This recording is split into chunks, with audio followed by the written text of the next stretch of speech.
It starts with a grape. Not just any grape, a carefully selected grape whose vine will complement the soil and the climate. Then, it takes the right winemaker. And if that winemaker happens to be an unstoppable revolutionary with a dream of building a world-class winery, the result is Willamette Valley Vineyards. Jim Bernot is Willamette Valley Vineyards.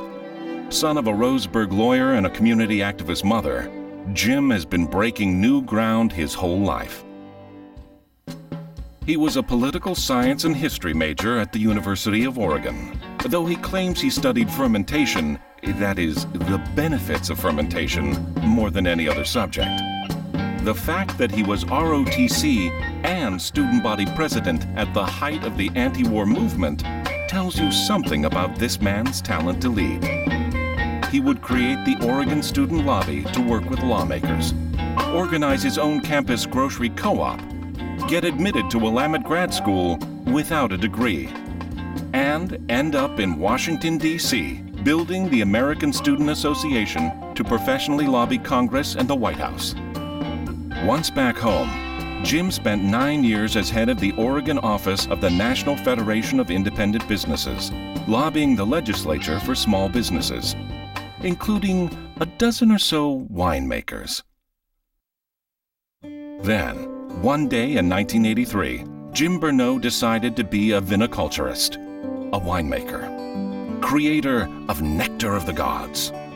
He bought a tractor, a steeply sloped piece of land in South Salem that used to be a plum orchard, and some starter vines.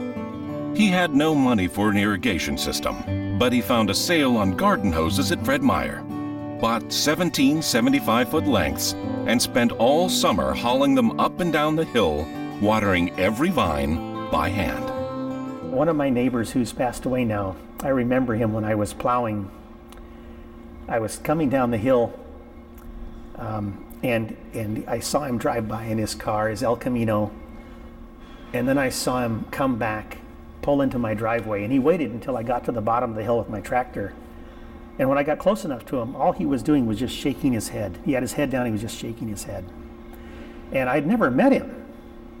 I got up close to the tractor with him, and I turned off the tractor so I could talk with him. And he said, "What in the hell are you doing?" And I said, "Excuse me?" I says, I'm plowing. He says, "The hell you are. Get off that tractor and let me show you how to plow." So even my neighbors got in the act to help me.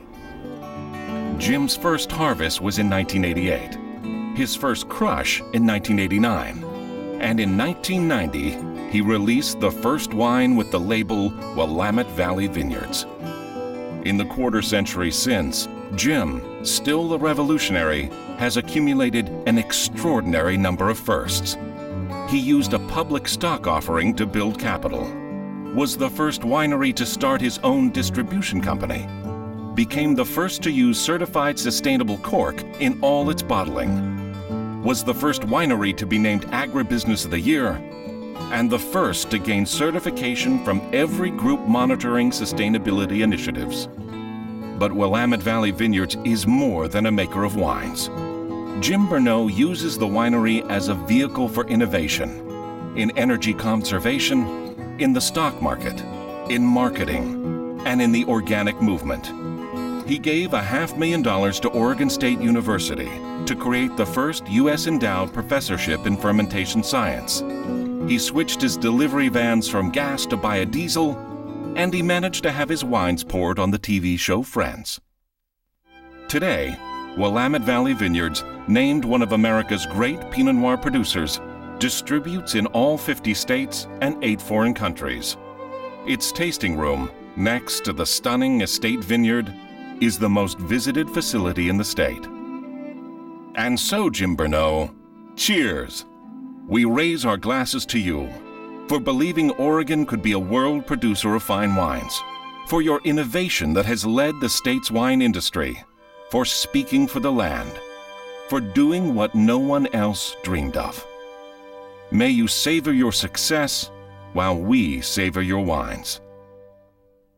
Willamette Valley Vineyards, a great company Led by a great man. Making Oregon great.